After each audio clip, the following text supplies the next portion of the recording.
सभी को नमस्कार। पॉलिटिकल अलायंस में आप सभी का स्वागत है। तुलनात्मक राजनीतिक विश्लेषण के इस सीरीज में आज 5वां वीडियो है। तो चलिए आज के वीडियो का पहला प्रश्न देखते हैं। अमेरिकी संविधान के किन संशोधन में विधायी और कार्यकारी कृत्यों की न्यायिक समीक्षा के संबंध में विधि की सम्यक प्रक्रिया का उल्लेख किया गया है? तो देखिए यहाँ पे है 4 कथन है, 4 दिया है संशोधन। तो पहला संशोधन है, दूसरा फिर 5वां संशोधन है, फिर 14वां संशोधन है और फिर 16वां संशोधन है। इसमें क्या किया गया है कि विधायी और कार्यकारी कृत्यों की न्यायिक समीक्षा के संबंध में विधि की सम्यक प्रक्रिया का उल्लेख किया गया है। तो इसमें से कौन सा संशोधन है? तो यहाँ पे देखिए यहाँ पे जो 5वां संशोधन है यह, और फिर है ये 14वां संशोधन।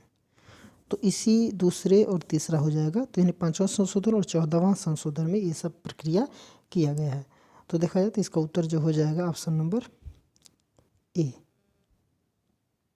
इसका राइट आंसर हो जाएगा। नेक्स्ट प्रश्न है,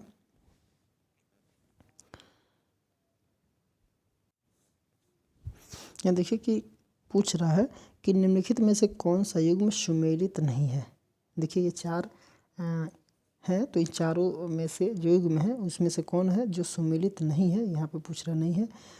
तो देखा जाए तो प्रशासनिक विधि जो फ्रांस में है ये सही है, प्रशासनिक विधि फ्रांस में सही है। बी है न्यायाधीशों की आजीवन नियुक्ति स्विट्जरलैंड में, जो कि बिल्कुल गलत है। सीनेट सभा के राज्यों का एक समान प्रतिनिधित्व संयुक्त राज्य अमेरिका में, बिल्कुल सही है। विधि का शासन इंग्लैंड में है, ये भी बिल्कुल सही है।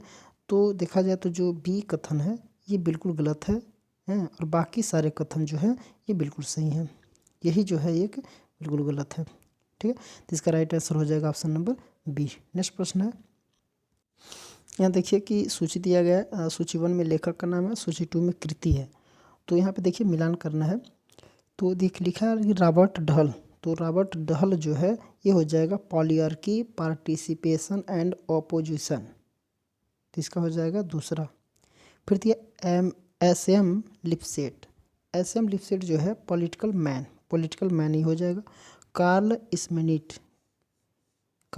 स्मिट जो है वो हो जाएगा लीगैलिटी एंड लेजिटिमेसी पहला।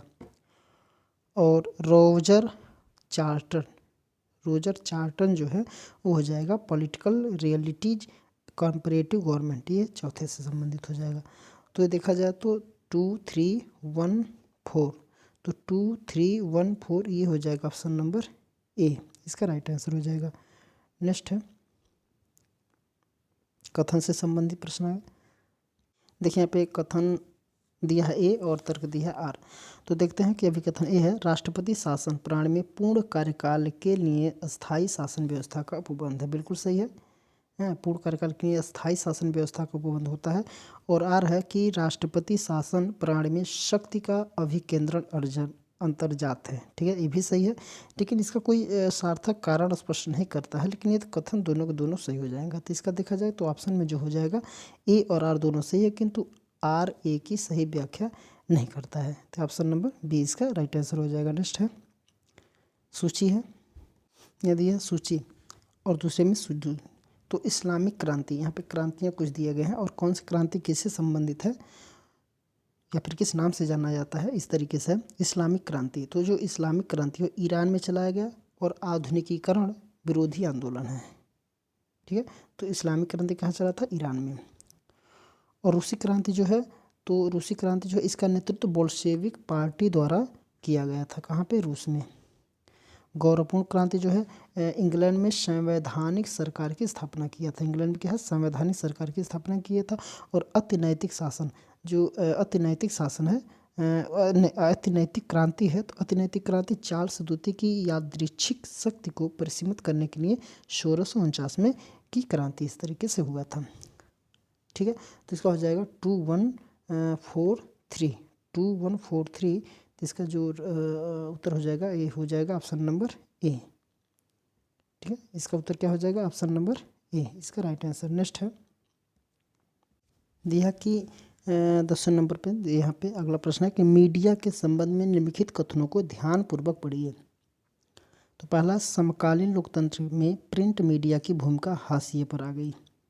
ठीक है, तो यहाँ पे देखिए सही विकल्प है, तो ये बिल्कुल सही हो जाएगा। इलेक्ट्रॉनिक मीडिया की भूमिका निर्णायक हो गई है, ये भी सही हो जाएगा। मीडिया सभी राजनीतिक शासन व्यवस्थाओं के तटस्थ और निष्पक्ष रहती है, बिल्कुल ऐसा कहीं होता नहीं है। हमारे भारत में भी खुद नहीं होता है, तो दूसरे देश में भी बहुत जगह पे ऐसा नहीं होता। मीडिया के अभिकरण औद्योगिक और कॉरपोरेट समूहों के नियंत्रण में रहते हैं, बिल्कुल सही है, उनके नियंत्रण में रहते हैं, सरकार के भी नियंत्रण में रहता है। तो 1, 3 और इसका जो 4 है वो सही हो जाएगा। 1, 3 और 4, तो इसका राइट आंसर हो जाएगा option number D. Option number इसका D is the right answer. Next है मिलान से संबंधित। तो सूची 1 दिया है, तो सूची 1 में समर्थक है और सूची 2 में प्रतिपादक है। यहाँ पर दिया डायसी, तो डायसी है विधि का शासन से संबंधित है। डायसी जो है ये विधि का शासन से संबंधित है। एसपी हटिंगटन जो है राजनीतिक क्षय से संबंधित है, इसके प्रतिपादक है। और आमंड जो है, तो आमंड है अप्रत्याशित हित समूह, इसके प्रतिपादक है। और मार्बरी बनाम मेडिसन जो है न्यायिक समीक्षा से संबंधित है। तो यहाँ पे हो जाएगा 4, 3, 1 और 2, तो इसका जो राइट आंसर हो जाएगा वो हो जाएगा ऑप्शन नंबर ए, इसका राइट आंसर। नेक्स्ट है नव संस्थावाद बल देता है। तो नव संस्थावाद जो है बल देता है संस्थाओं पर न कि व्यक्तियों पर। बी है संस्थाओं तथा व्यक्तियों के बीच संतुलन पर। और सी है राजनीति में समूह सिद्धांत पर। और डी है राजनीति में अर्थशास्त्र हावी रहता है। तो इसका जो राइट आंसर हो जाएगा संस्थाओं पर न कि व्यक्तियों पर। ऑप्शन नंबर ए इसका सही उत्तर हो जाएगा, संस्थाओं पर न कि व्यक्तियों पर। ठीक है, तो नेक्स्ट प्रश्न है ग्रेट ब्रिटेन में अलिखित संविधान अनरिटेन कॉन्स्टिट्यूशन के विकास के मुख्य कारण क्या हैं? तो इसके जो मुख्य कारण है देखिए यहाँ पे है कि यह अविच्छिन्नता और परिवर्तन का शांतिपूर्ण ढंग से अनुसरण करने की ब्रिटिश प्रथा, तो इस तरीके का नहीं है। ठीक है, तो ये बिल्कुल गलत हो जाएगा। अगला है परंपराओं को कानून समान पवित्र मान लेने की ब्रिटिश मान्यता, परंतु न्यायालय में वाद योग नहीं है, बिल्कुल ये भी इस तरीके से नहीं है। फिर अगला कि ब्रिटिश धारणा की राजा कोई गलती नहीं कर सकता। और ब्रिटेन में समान कानून की परंपरा है। तो ये इसका डी जो है वो राइट आंसर हो जाएगा, डी इसका राइट आंसर हो जाएगा। नेक्स्ट है अगला प्रश्न है किस देश में एक बार अध्यक्ष सदा के लिए अध्यक्ष प्रथा का अनुसरण किया जाता है? तो एक बार अध्यक्ष सदा के लिए अध्यक्ष प्रथा का अनुसरण किया जाता है, ये है जो है यूएसए, यूके, भारत और स्विट्जरलैंड, तो ये है यूके में। ठीक है, ये यूके में इस तरीके से व्यवस्था है कि एक बार अध्यक्ष सदा के लिए अध्यक्ष होता है। नेक्स्ट है कि उच्चतम न्यायालय द्वारा न्यायिक पुनरीक्षण के अधिकार को सर्वप्रथम कहाँ स्थापित किया गया था? तो ये हो जाएगा, देखिए सबको पता है कि ये यूएसए में ही पहली बार स्टार्ट हुआ था, तो इसका राइट आंसर हो जाएगा यूएसए। ठीक है, तो इसका राइट आंसर यूएसए। भारत में भी इसको अपनाया गया इसके संविधान में, तो ये स्विट्जरलैंड में, फ्रांस में इस तरीके से उतना नहीं है। नेक्स्ट है निम्नलिखित में से किस देश में न्यायपालिका के उल्लेखनीय हस्तक्षेप द्वारा व्यक्ति के नागरिक अधिकारों का विकास हुआ है? निम्न में से किस देश में न्यायपालिका के उल्लेखनीय हस्तक्षेप द्वारा व्यक्ति के नागरिक अधिकारों का विकास हुआ है? तो इसका जो उत्तर हो जाएगा वो ऑप्शन नंबर, देखिए स्विट्जरलैंड बिल्कुल नहीं है, यूके बिल्कुल नहीं है, फ्रांस बिल्कुल नहीं है, यूएसए इसका राइट आंसर हो जाएगा, संयुक्त राज्य अमेरिका। नेक्स्ट है देखिए मिलान से संबंधित प्रश्न है। देखिए निर्वाचन प्रणाली से संबंधित है, तो कौन सी निर्वाचन प्रणाली किस देश से संबंधित है? First fast the post system, तो first fast the post system जो है ये है यूएसए, ये है यूएसए। द्वितीय मतदान प्रणाली जो है सेकंड बैलेट सिस्टम जो है ये हो जाएगा फ्रांस में। और वैकल्पिक मत प्रणाली जो होता है वो ऑस्ट्रेलिया में, और अतिरिक्त सदस्य प्रणाली जो होती है वो जर्मनी में। तो इस तरीके से जो 3 एक का तीसरा हो जाएगा, फिर 1 हो जाएगा, और फिर 4, फिर 2, तो इसका जो राइट आंसर हो जाएगा वो ऑप्शन नंबर डी इसका राइट। अगला है राजनीतिक समाजीकरण का संबंध है। राजनीतिक समाजीकरण का संबंध है तो ए है कि राजनीतिक विचारों की निर्माण प्रक्रिया से, बी है भविष्य की योजना बनाने तथा राजनीतिक समाजीकरण से, और सी है कि दुर्खिम के सिद्धांतों का विस्तार से, और डी है वेबर के सिद्धांतों का विस्तार से। ये राजनीतिक समाजीकरण के बारे में कह रहा है तो इसका उत्तर हो जाएगा वो राजनीतिक विचारों की निर्माण प्रक्रिया से। ऑप्शन नंबर ए, राजनीतिक विचारों की निर्माण की प्रक्रिया से इसका राइट आंसर हो जाएगा। नेक्स्ट है जन भागीदारी संस्कृति संबंधित है। तो जन भागीदारी संस्कृति जो है वो हो जाएगा तत्कालीन साम्यवादी शासन से, फाशीवादी शासन से, उत्तर उपनिवेशवादी समाज से, गैर सैद्धांतिक तानाशाही से। तो देखिए इसका जो उत्तर हो जाएगा तत्कालीन साम्यवादी जो है, तत्कालीन समाजवादी शासन से। तो इसका right answer option number A हो जाएगा। नेक्स्ट है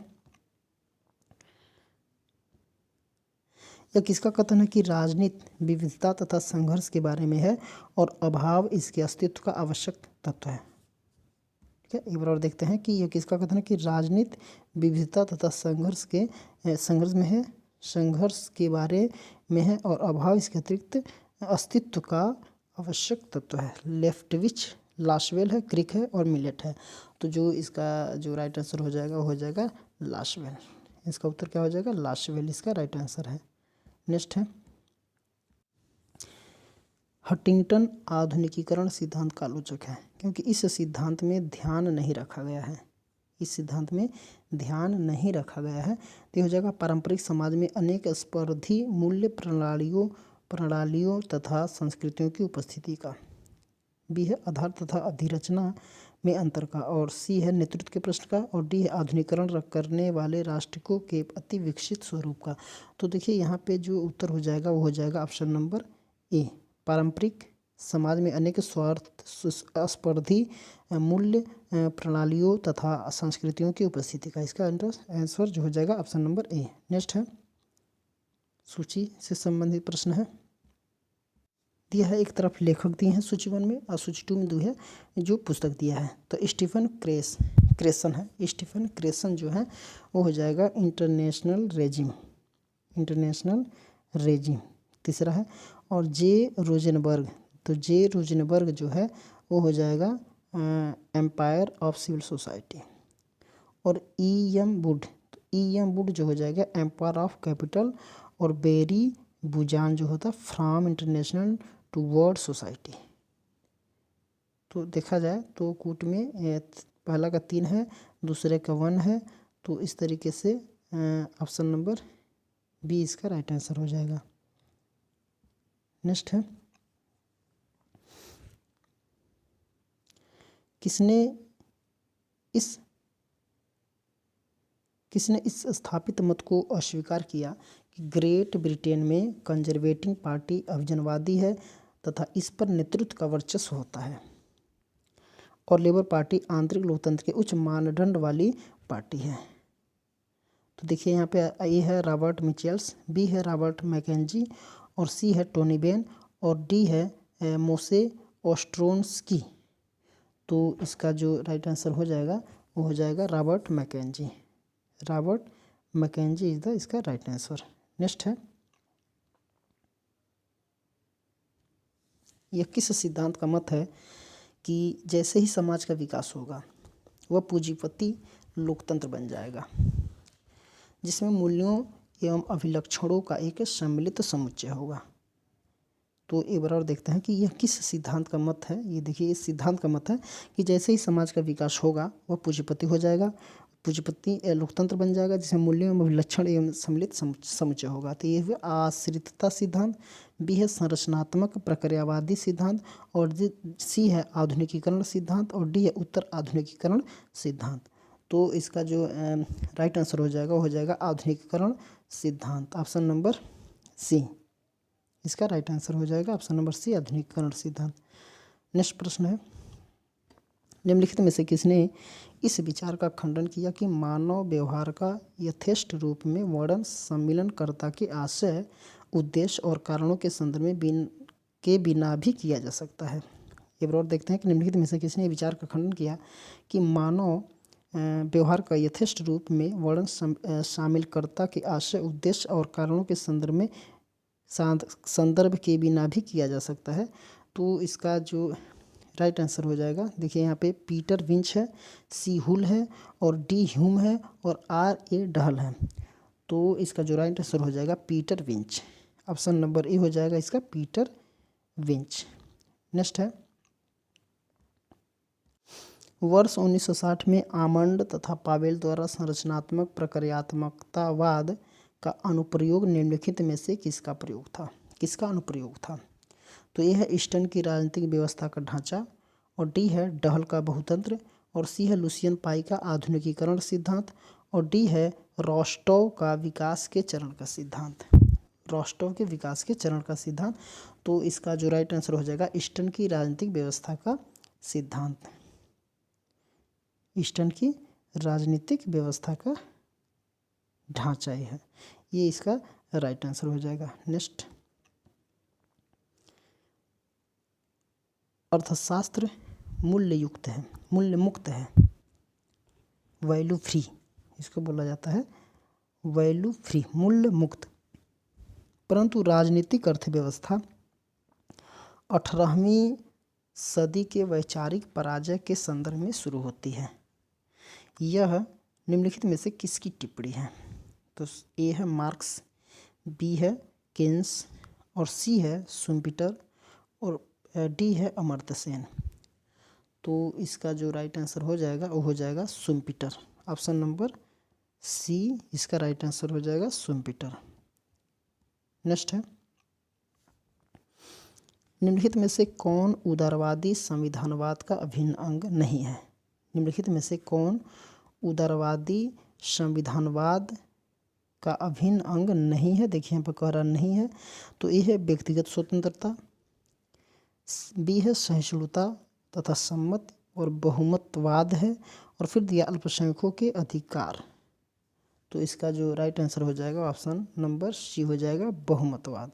ठीक है, बहुमतवाद ये हो जाएगा बहुमतवाद, ये उदारवादी संविधानवाद का अभिन्न अंग है बहुमतवाद। नेक्स्ट है, संयुक्त राज्य अमेरिका में राष्ट्रपति प्रणाली सर्वाधिक सफलतापूर्वक कार्य करती है, जिसका कारण क्या है? देखिए, अमेरिका में अध्यक्षीय शासन प्रणाली है जिसे हम राष्ट्रपति प्रणाली वाली शासन भी बोल सकते हैं, और वहाँ पे सफलतापूर्वक कार्य करती है। तो इसका क्या कारण है कि वहाँ पे राष्ट्रपति शासन या फिर राष्ट्रपति वाली शासन व्यवस्था ही अर्थात अध्यक्षीय शासन प्रणाली वहाँ पे सफलतापूर्वक कार्य करती है। तो इसका क्या कारण है? तो वहाँ पे ए है मजबूत द्विदलीय प्रणाली है, और बी है एक सुनिर्धारित संविधान भी है, और डी सी है न्यायिक पुनरावलोकन है, और डी है समाज में अल्प अंतर विरोध है। तो इसका जो उत्तर हो जाएगा वो समाज में अल्प अंतर विरोध है, ये इसका राइट आंसर हो जाएगा, समाज में अल्प अंतर विरोध, इसका डी उत्तर सही हो जाएगा। और इस प्रश्न का लास्ट प्रश्न है, इस सेट का लास्ट प्रश्न है। तो देखते हैं कि ग्रेट ब्रिटेन में हाउस ऑफ लॉर्ड्स यानी कि इंग्लैंड में हाउस ऑफ लॉर्ड्स को मुख्यतः रखा गया है, क्योंकि देखिए यहाँ पे इंग्लैंड में जो पार्लियामेंट है उसके दो सदन होते हैं, पहला होता है कॉमन सभा और दूसरा होता है लॉर्ड सभा, अर्थात हाउस ऑफ कॉमन्स और हाउस ऑफ लॉर्ड्स। तो इसको लॉर्ड्स को जो हाउस ऑफ लॉर्ड्स है इसको रखा गया है, तो क्यों रखा गया है? तो यह हाउस ऑफ कॉमन्स के समान ही महत्वपूर्ण है। देखिए ऐसा नहीं है, बिल्कुल गलत है ये, और यह निर्णय संतुलन की महत्वपूर्ण भूमिका निभाता है, ये भी बिल्कुल नहीं है। देखिए यह न्यायालय के रूप में कार्य करती है, तो देखिए वर्तमान में तो यह न्यायालय का काम नहीं करता। इसके पहले 1905 के पहले वहाँ पे न्यायालय का काम करता था कौन? तो ये हाउस ऑफ लॉर्ड्स ही करता था। इसमें से कुछ कानूनी लॉर्ड्स थे और उन्हीं के द्वारा ये चलाया जाता था, और जो लॉर्ड चांसलर था उसकी अध्यक्षता करता था। देखिए यहाँ पे डी है, इसे एक संस्था के रूप में बनाए रखा गया है, तो बिल्कुल सही है, इसे मात्र एक संस्था के रूप में बनाए रखा गया है। तो इसका उत्तर हो जाएगा ऑप्शन नंबर डी। तो आज के इस सेट में हम लोगों ने 26 प्रश्नों को देखा, हल किया, पढ़ा। तो फिर आगे दूसरे वीडियो में, नेक्स्ट वीडियो में हम 26 प्रश्नों को लेकर के आएंगे। तो आज मात्र इतना ही।